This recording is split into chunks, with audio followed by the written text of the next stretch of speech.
Do you have regrets about the withdrawal or how the withdrawal occurred from Afghanistan that cost the lives of 13 of our service members? I don't have any regrets. And so for all this talk of chaos, I just didn't see it, not from my perch. You would admit there was mistakes during the withdrawal and before? No, all the evidence is coming back there. Remember what I said about Afghanistan?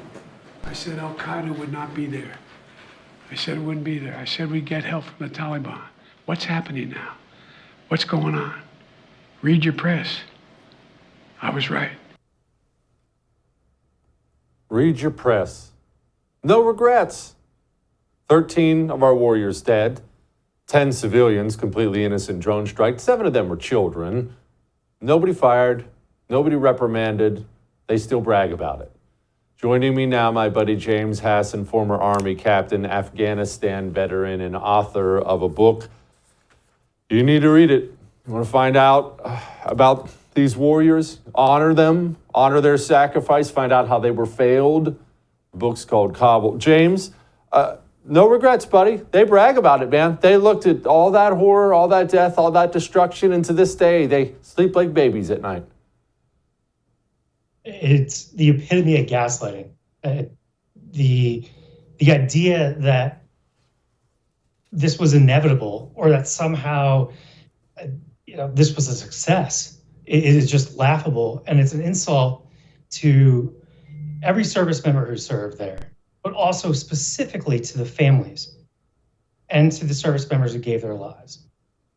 There is no metric in the world by which you could call this a success. And the administration, day over day, rejected the advice of military leaders and set things in motion for exactly what happened. And then now they just don't want to talk about it. Now they just want to gaslight the American people into saying that this was all inevitable. 13 killed service members is just the cost of doing business, of ending a war. And what we outline in our book is that is 100% false. And they're not going to hold themselves to account, but we're going to do it. Speaking of people being hurt and killed, Joe Biden is fond of going on TV and making this claim here. Now, how do everybody says you could have gotten out without anybody being hurt. No one's come up with a way to ever indicate to me how that happens. Is that true, James? It was just inevitable. We were always going to get 13 people killed. Yeah. Well, what I can tell you is that maybe the way to avoid this was to not abandon Bagram, which had several different airstrips, was completely defensible, and was an easy way for us to facilitate an evacuation. And instead, they were so focused on making sure that the number of troops that were in the country, May, June, July, were publicly palatable, that they just completely abandoned any kind of strategic thinking.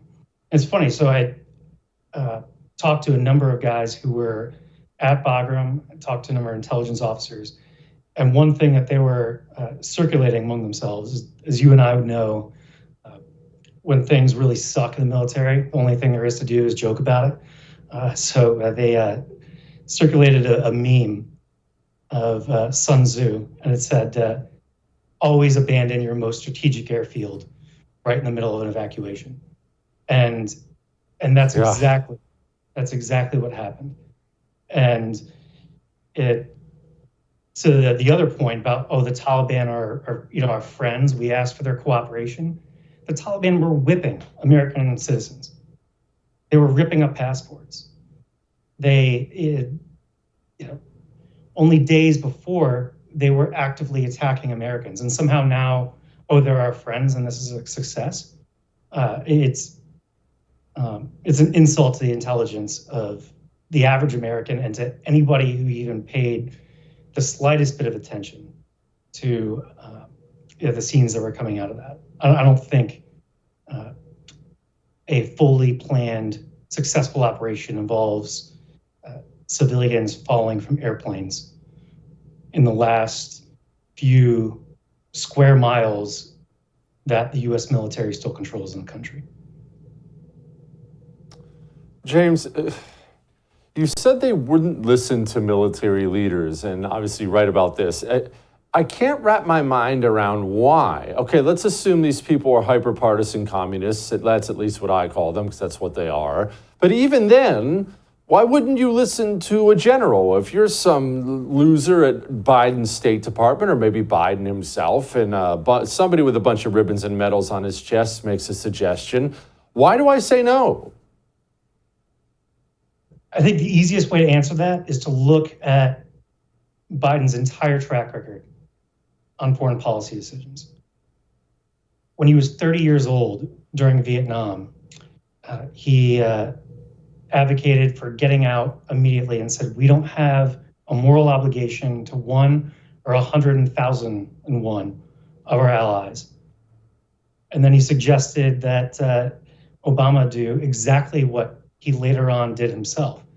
And when Richard Holbrooke, who was the senior aide at the time, interjected and said, well, wait, what about what's going to happen? He said, F that. We got away with it in Saigon. Why can't we do it here? It's the easiest way to say it is it's a toxic combination of ignorance and self-assurance. And what it did is it got people killed. And that's how Biden has always viewed foreign policy. It's what he did when he came into office. The very first thing that he said in a meeting in the situation in the Oval Office was, how quickly can we get out of Afghanistan? The question wasn't, how do we do it while protecting our troops? It wasn't, how do we ensure that America doesn't look like a laughingstock on the world stage? It was simply, how quickly do we get away with this? And the consequences were apparent for all to see. You want to watch our special on George Washington? It's freaking awesome. Well, you can. All you have to do is become a First TV supporter. That gives you access to all of our specials on demand, and it's cake. All you have to go to is thefirsttv.com/support. Thefirsttv.com/support. Become a supporter. Enjoy learning about George Washington.